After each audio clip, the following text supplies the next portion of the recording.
Magandang araw po sa lahat. Bago po magsimula ang mga kwento natin ngayong gabi, nais ko lang pong ipaalam na magbabalik na po tayo sa pag-upload ng mga bagong kwento tuwing Martes at Huwebes kada linggo.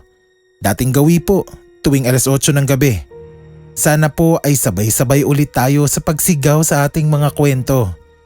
Pakikisuyo na lang din po ako na mag-subscribe na sa ating channel at huwag kalimutang mag-like, comment at share ng ating mga videos. Lahat po ng social media accounts ng Scream PH ay nasa video natin. Salamat po ulit sa walang sawang pagsuporta. Tara na, simulan na natin ang takutan at sigawan. Unang trabaho ko noon ang pagiging call center agent dito sa Pampanga. Sakto din naman kasing nagbukas ang mga call center company dito sa amin. Laking pasalamat na lang din namin na hindi na kami lalayo sa Pampanga para lang makapagtrabaho sa mga call center company. Hindi ko na lang po sasabihin kung anong company ito. Baka kasi nakikinig din sila dito. Jessie na lang po ang itawag niyo sa akin. Hindi ko na din po ibibigay ang tunay kong pangalan o ang aking palayaw. 2014 po ito nangyari. Bagong empleyado po ako noon. At sa kabutihang palad, natanggap ako sa isang call center company. Hindi naman talaga ako inobliga ng mga magulang ko na agarang maghanap ng trabaho. Ngunit gusto ko kasi talagang makatulong na sa bahay namin, lalo na sa pagbabayad ng mga bills namin. May mga kapatid pa din kasi ako na nag-aaral. Hindi ko pa man kayang saluhin ang pag-aaral nila. At least, makatulong man lang ako sa mga bayarin. Computer science ang natapos ko sa college, pero nailagay ako sa sales na sa totoo lang, wala akong kaalam-alam. Hindi din ako mabuka sa mga tao. May pagka-introvert, kaya hindi ko din alam kung paano ako nakasurvive sa industriyang ito. Matapos kong matanggap, ay inihanda ko na yung sarili ko. Inayos ko na lahat ng kailangan. At nang maibigay ko na lahat ng requirements, binigyan na ako ng training schedule. Nagulat ako. Kasi gabi yung training namin. Natanong ko kasi sa mga kakilala kong nagtatrabaho sa call center na umaga o kaya hapon yung training nila. Pero yung sa amin, gabi. Okay lang naman sa akin yun kasi alam ko naman na panggabi talaga ang magiging schedule ko. Unang araw ng pasok. Kabadong-kabado ako noon. Pagdating ko doon sa training room, nakita ko na yung mga magiging kasama ko. Maiingay silang nagkikwentuhan dahil sumipa na yung pagiging introvert ko. Ngumiti lang ako sa kanila nung binati nila ako. Konting usap-usap sa background namin. Doon ko nalaman na yung iba pala sa kanila ay may mga experience na.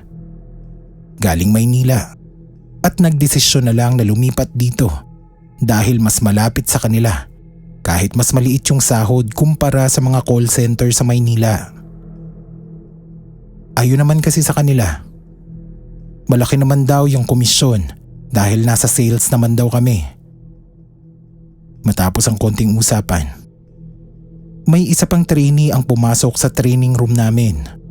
Babae yun. Maliit lang siya. Mahaba ang buhok at tila tahimik din. Nagkatinginan kaming dalawa at wala na lang akong nagawa kung hindi ngumiti sa kanya. Nabigyan siguro siya ng senyales na okay ako. Kaya nagdire-diretso siya sa paglalakad at tumabi sa akin. Nagkangitian lang kami ngunit hindi talaga nag-usap. Dumating na yung trainer namin at sinabing hindi muna siya magsisimula mag-train. English speaking training pala yun. Sabi niya sa amin, magpapakilala lang muna kami at uubusin ang araw para makapag-bonding kaming buong team. may mga activities din daw kaming gagawin para magkakilakilanlan kami.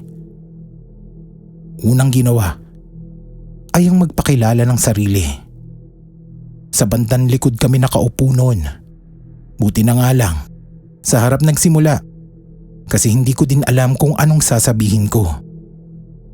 Habang nagsisimula na, nagsalita yung katabi ko na iihi daw muna siya. Total naman daw matagal pa naman. Tumango lang ako sa kanya. Nang matapos ang lahat, nagulat na lang ako nang hindi na bumalik yung katabi ko buong training. Nangyari ito ng makailang ulit. May iba pa akong experience na kausap ko lang siya tuwing break time namin. Tapos kapag babalik na kami sa training, bigla na lang siyang mawawala.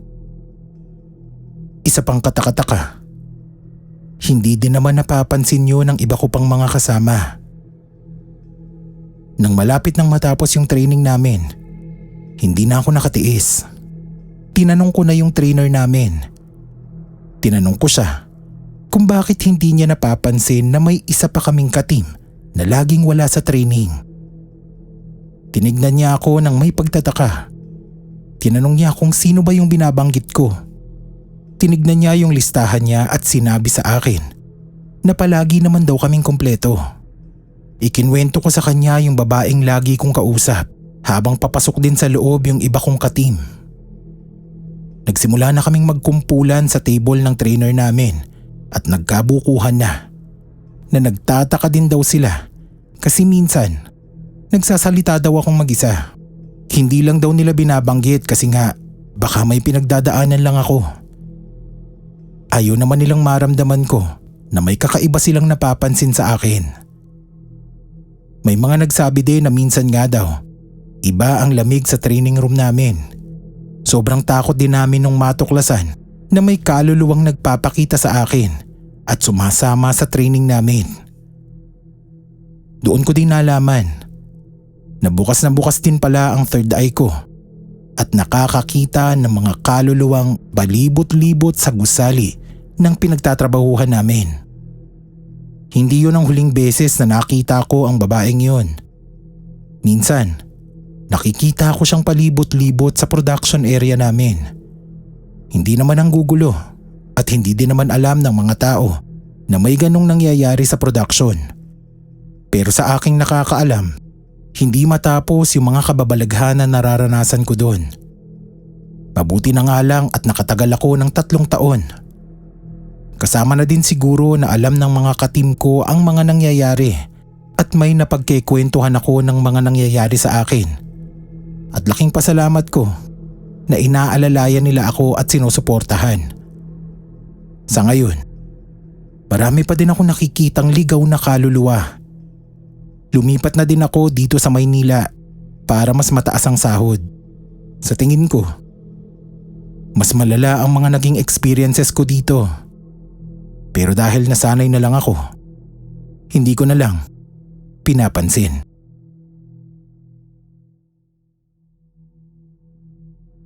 Hello po sa mga tagapakinig. Joey na lang po ang itawag niyo sa akin. Share ko lang po yung na-experience ko noong nagtatrabaho pa ako sa call center sa Ortigas. Marami na siguro kayong narinig na kwento patungkol sa mga sleeping quarters ng mga BPO. Pero sa buong karir ko po sa call center, unang beses ko po itong naranasan. Kalat po noon sa opisina namin yung mga madalas bangungutin din sa loob ng sleeping quarters namin. May mga kaibigan din akong naka-experience na bangungutin sa loob nun. Pero ako, never ko yung naranasan at ang lagi kong sinasabi sa kanila, baka naman kasi dahil lang yun sa pagod o kaya natutulog sila ng busog. Pinagtatawanan ko pa nga sila kasi kadalasan takot na takot talaga sila. Hanggang sa ako na ang maka-experience nun sa sarili ko. Masama talaga noon yung pakiramdam ko. Kaya sinabi ko sa mga kaibigan ko na hindi muna ako kakain ng lunch at hindi na din muna ako sasabay sa kanila. Matutulog na muna ako. Kumain naman ako noon ng biskwit. Tapos uminom ako ng paracetamol. Baka ako kasi lalagnatin ako. Para kasi akong may trangkaso noon. Masakit yung mga kasukasuan ko. Tapos parang mainit yung paligid ng mga mata. Kaya sabi ko sa kanila, maiidlip na muna ako sa sleeping quarters namin. Naswertihan din ako nung araw na yon kasi pagpasok sa loob ng sleeping quarters, walang masyadong tao. Maanta pa din yung amoy pero mabango naman yung mga sapin tsaka unan. Sa mga nagtatrabaho sa call center dito, alam nyo, kadalasan, amoy paa sa loob ng sleeping quarters, lalo na sa lalaki. Hindi ko ba alam, amoy labadang nakulob yung loob nun. Pero dahil nga gustong gusto ko nang ipahinga yung katawan ko, nahiga ako sa pinakasulok na bunk bed. Bagsak agad yung katawan ko noon kasi hindi ko na namalaya na nakatulog na pala ako.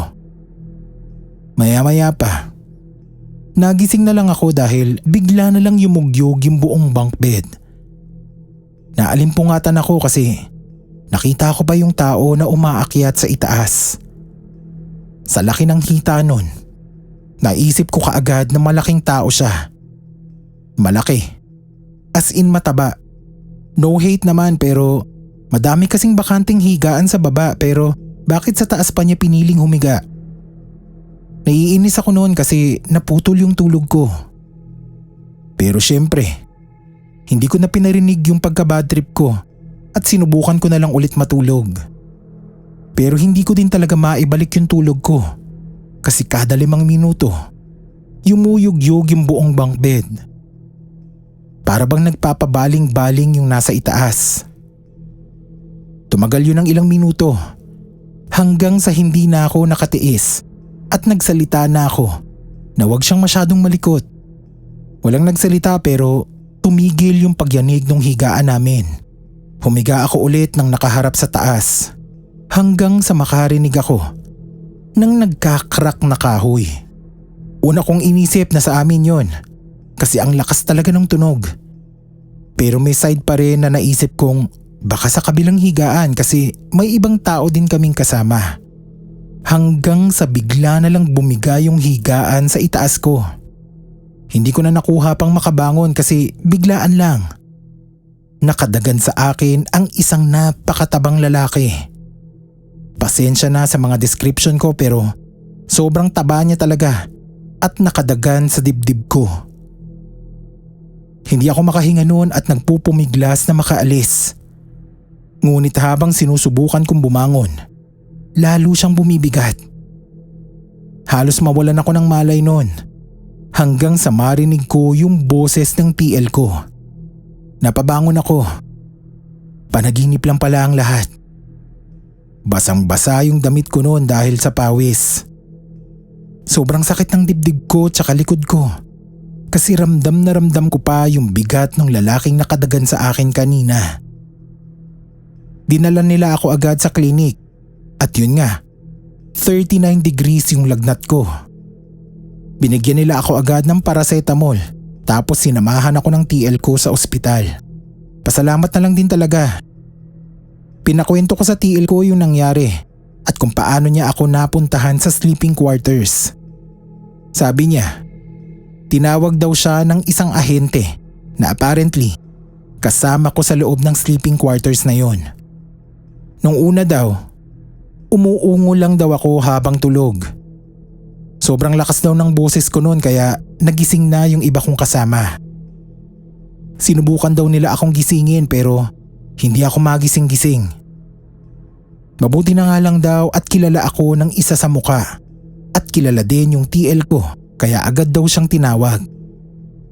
Bago pa daw ako bumangon, halos pagsasampalin na daw niya ako pero hindi pa din daw ako nagigising. Sumunod niyang ginawa, hinampas-hampas daw niya yung dibdib ko. Inisip ko nun na yun siguro ang dahilan kung bakit ang sakit ng dibdib ko. Sobrang takot na takot daw kasi siya sa itsura ko. Kapag natutulog kasi ako, hindi sumasara ng tuluyan yung mga mata ko. Hindi ko alam kung bakit pero ganun na yun eh. Kaya ang inisip ng TL ko, Itumitirik yung mata ko. Mabuti na nga lang daw nagising pa ako kasi hindi daw niya alam yung gagawin niya kung hindi. Sinabi ko din sa kanya yung nangyari sa panaginip ko. Napapalatak siya at sinabing madami na din daw siyang narinig na ganyang kwento. Pero hindi ganito kalala. Simula nun, kahit antok na antok ako, hindi na ako natutulog sa sleeping quarters na yon. Bahala nang makatulog ako sa station ko. Simula din nung araw na yon, ako na yung pinagtatawanan ng mga kasama ko kasi ngayon daw, naranasan ko ng bangungutin dun sa loob ng sleeping quarters. Sa totoo lang, hindi din ako madasaling tao. Pero simula nun, lagi na akong nagdadasal para sa kaligtasan ko.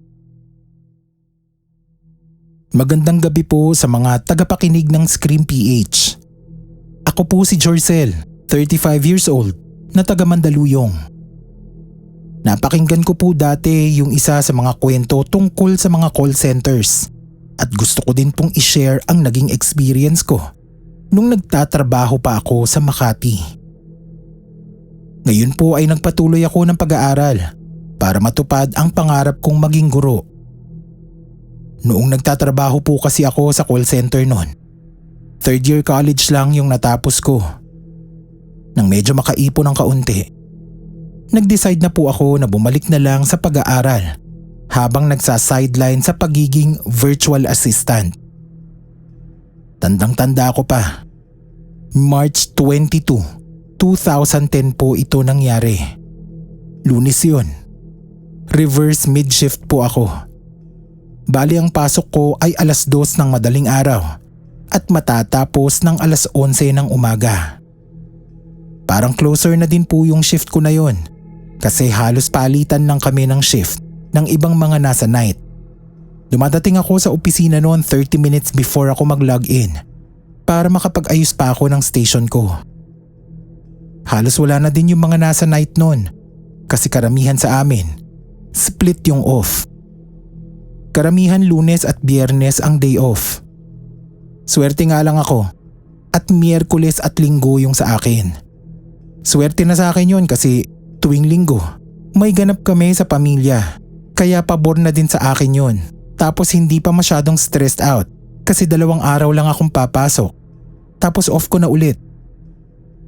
So nung araw na yun, halos wala ng tao sa production.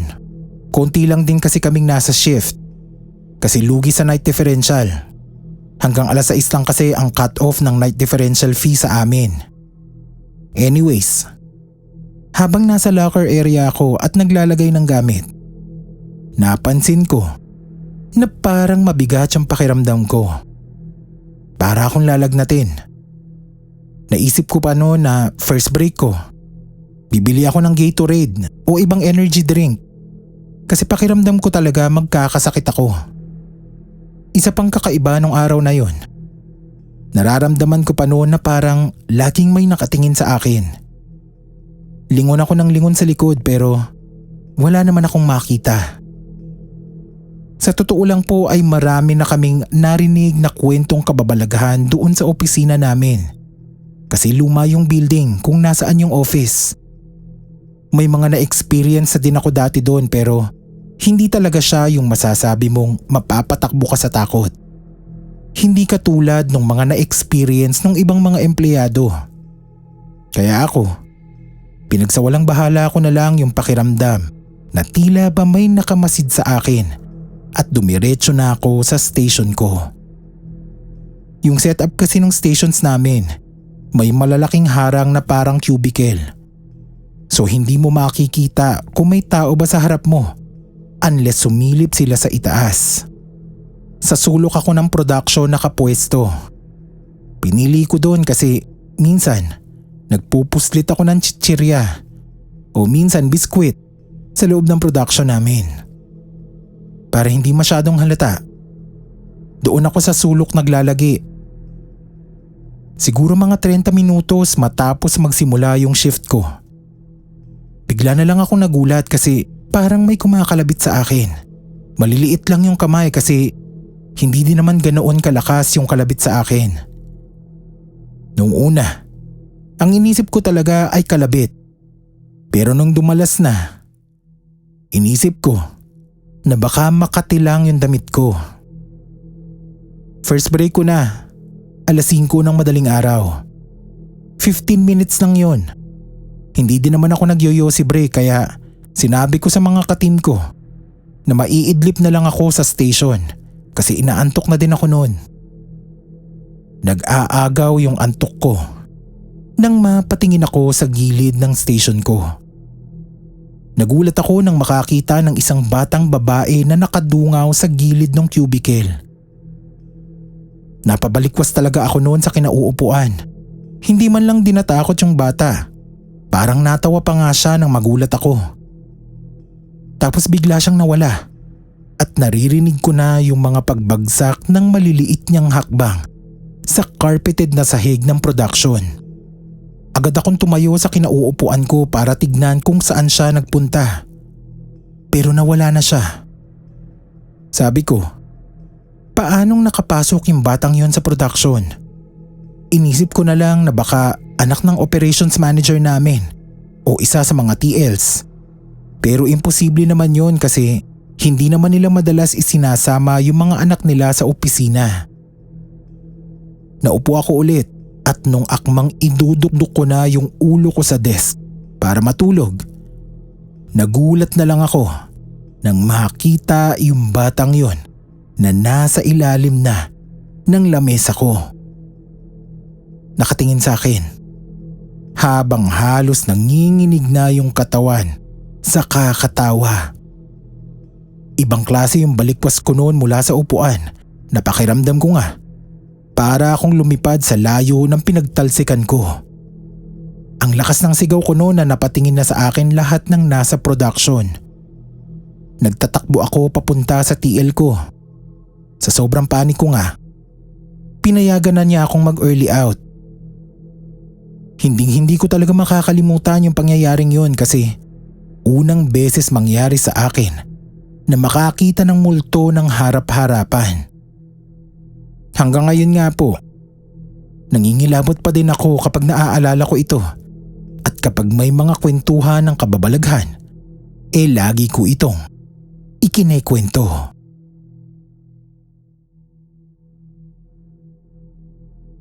Hello Scream PH. Tawagin niyo na lang akong Andy. Dati akong nagtatrabaho sa isang BPO company sa Cebu.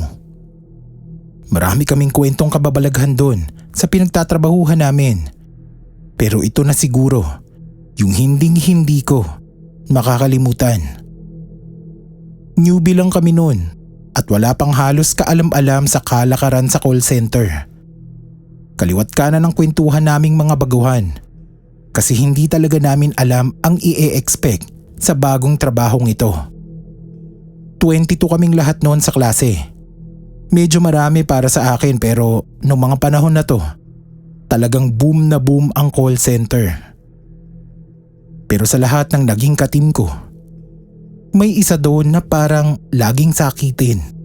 Tawagin na lang natin siyang Gio. Hindi naman siya talagang mukhang sakitin. Siguro kakasigarilyo niya. Ubo talaga siya ng ubo. Ang hilig pa naman niyang lumibot-libot sa training room namin para makipagchismisan. Beke kasi si Gio.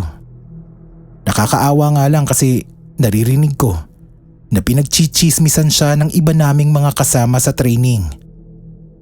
Naiilang daw sila pag lalapit si Gio. Kasi nga, ubo ng ubo. Yung may halak pa minsan.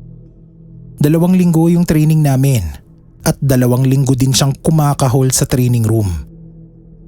Hindi na po talaga ako nakatiis kasi concerned din ako sa kalusugan niya. Kinausap ko siya tungkol sa ubo niya na hindi nawawala. Sinabihan ko siya na magpa-check up at itigil na muna yung paninigarilyo niya. Sabi niya sa akin noon na na-appreciate daw niya yung concern ko. Pero nung sumabak na kami sa production, ganun pa din. Nadagdagan pa nga ng palagian niyang pag-inom kasama yung ibang seniors ng account. Siguro papalakas din yun sa mga nakakataas. Hanggang sa isang araw, Nagulat na lang kami nang hindi na lang siya pumasok. Sinubukan siyang tawagan ng team leader namin pero hindi siya sumasagot.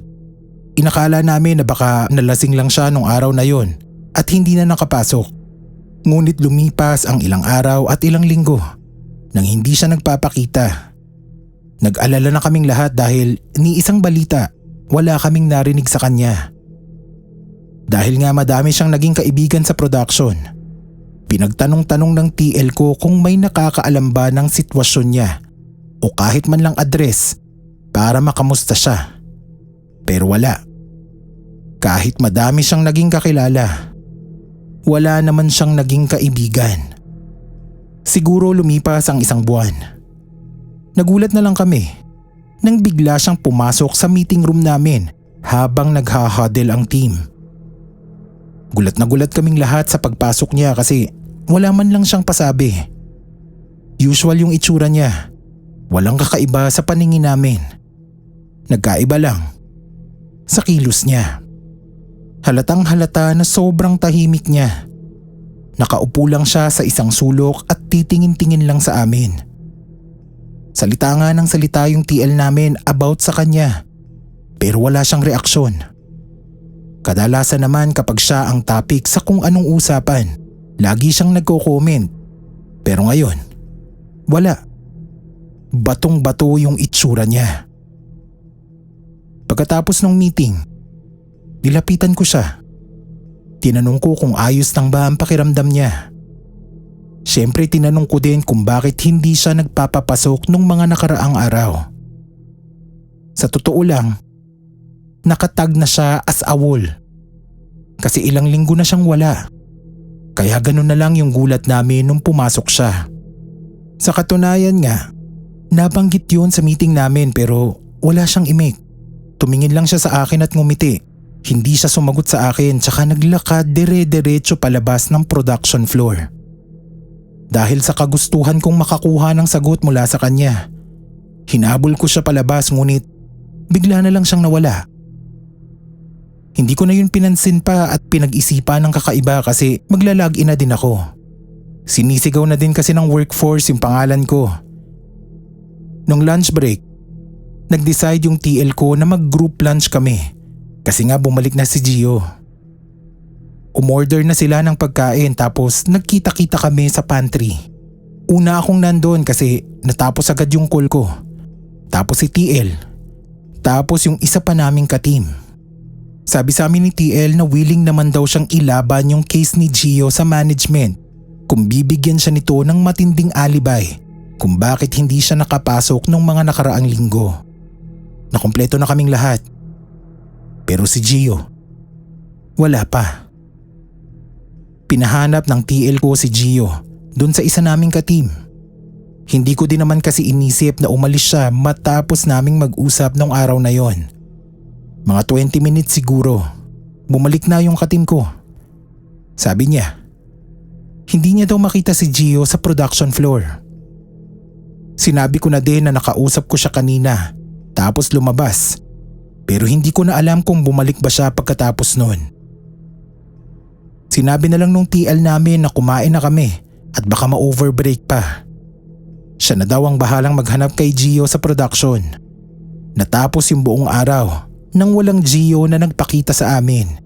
Pati sa TL namin, wala na din kaming narinig tungkol kay Gio. Hanggang nagkaroon kami ng team meeting ulit nung sumunod na linggo. Pagpasok ng TL namin sa meeting room, halatang halata yung lungkot sa mukha niya. Sinabi niya sa amin na tinignan daw niya yung files ni Gio para makita kung saan ito nakatira. Pinuntahan daw niya yung bahay ni Gio at nakausap ang kanyang ina. Laking gulat daw nito nang malamang isang buwan na palang patay si Gio. Nagkaroon daw ng komplikasyon sa baga si Gio. May nakitang mga bukol sa loob ng baga niya na hindi nito pinansin dahil na din siguro sa kakulangan sa pampagamot. Hindi na namin alam pa. Matinding kilabot ang naramdaman naming lahat dahil nung araw na pumunta si Gio sa opisina, nakita namin siya. Nakita namin siyang lahat.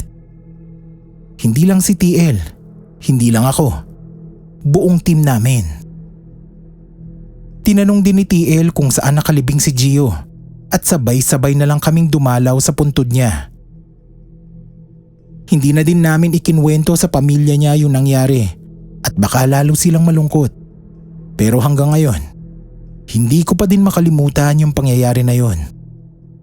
At magpasa hanggang ngayon din, patuloy ko pa ring ipinagdarasal ang kaluluwa ng kaopisina kong si Gio. Hello Sir Ken, tawagin niyo na lang po akong Janice. Nagtatrabaho po ako dati sa isang BPO company, pero hindi po ako nagtitake ng calls. Back office po ang tawag sa ginagawa namin. More on data entry at email support po ang ginagawa ko. Ngayon po ay nasa ibang kumpanya na ako pero parehas pa din ang trabaho. Night shift po ako sa dati kong kumpanya. Ang pasok ko po ay mula alas 8 ng gabi hanggang alas 5 ng madaling araw. Konti lang din po kami sa shift ko. Siguro marami na ang 10. Malaki din yung production floor namin kaya kapag nasa shift kami, aalog-alog talaga kaming magkakasama. Siguro mga 4 na taon din po ako doon at nung 3 taon ko, na-promote po ako as subject matter expert. Nagpa-process pa din po ako ng trabaho namin pero kadalasan, ang ginagawa ko na lang po ay administrative work. Nagbibigay po ako ng mga tatrabahuhin sa mga kasama ko. Tapos ako na din po yung pinagtatanungan nila sa mga problem sa mga ginagawa namin. Katulad nga po ng nabanggit ko kanina, alas 8 po ang pasok ko. Pero dahil nga madami pa akong kailangang gawin bago magsimula yung shift namin, maaga din akong pumapasok. Alas 7 pa lang ng gabi, nasa opisina na ako.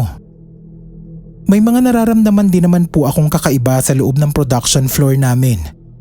Pero dahil nga mas madami yung ginagawa ko, hindi ko na magawa pang matakot. Mas natatakot kasi ako sa boss ko kung hindi ko matatapos yung mga reports.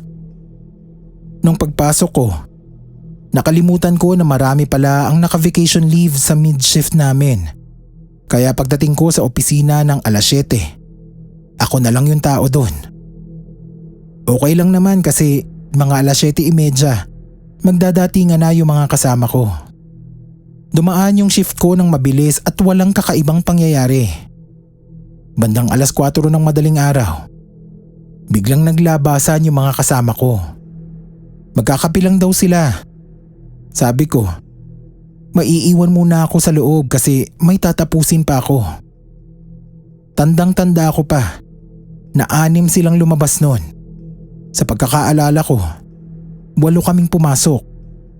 So ibig sabihin, may isa pa dapat na naiwan sa loob. Kampante ako noon na may kasama pa ako. Natawagin na lang nating Jane. Salita ako ng salita noon kasi alam kong nandun pa si Jane na kasama ko.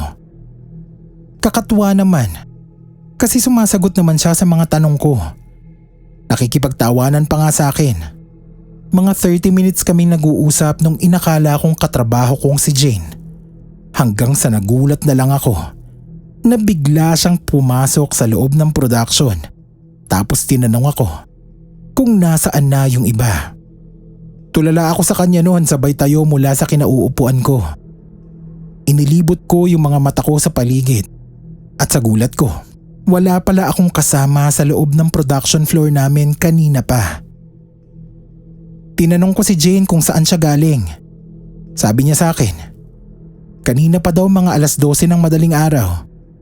Lumabas na daw siya para pumunta sa sleeping quarters kasi sobrang sakit daw ng ulo niya. Uminom daw siya ng gamot tapos natulog muna. Pinagpawisan talaga ako ng malamig noon. Nakiusap ako kay Jane na hintayin ako. Madaling-madali akong nagtapos ng mga report tapos nagligpit ng gamit. Siyempre hindi ko kinuwento sa kanya kung anong nangyari kasi baka matakot din siya. Tapos iwan ako doon sa loob ng mag-isa. Kinuwento ko na lang sa mga kasama ko kinabukasan. Simula nun, ang gawain ko, papasok ako sa loob ng opisina, magtatap ng ID, tapos lalabas ulit. Maghihintay ako ng kasama bago ako pumasok doon. Kasi hindi ko na kaya pang kausapin kung sino yun na hindi ko nakikita. Awa naman ng Diyos, wala na akong na-experience na ganyan sa bago kong opisina. Pero ang hindi nagbago, yung paghihintay ko ng kasama bago ako pumasok sa loob ng pinagtatrabahuhan ko.